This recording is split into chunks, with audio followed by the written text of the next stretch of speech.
ఏం వండుతున్నావమ్మా? చిత్తల్లి టమాటా పప్పు. సబ్స్క్రైబ్ చేయండి.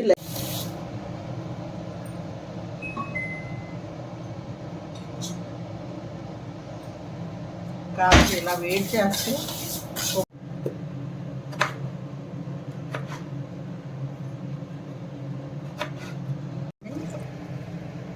ఉల్లిపాయలు,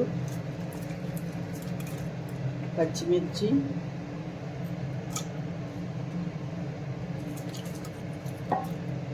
పసుపు, కారం, పప్పు. ఇలా టమాటా పక్కన ఫ్రై చేసుకొని పప్పులో కలుపుకొని తాలింపు పెట్టుకోవాలండి. తాలింపు నెయ్యితో పెట్టుకోవాలి. ఇది వేరే లెవెల్ టమాటా పప్పు. ఇది మా మమ్మీ నాకు ఫస్ట్ వంట నేర్పించారు. ఇది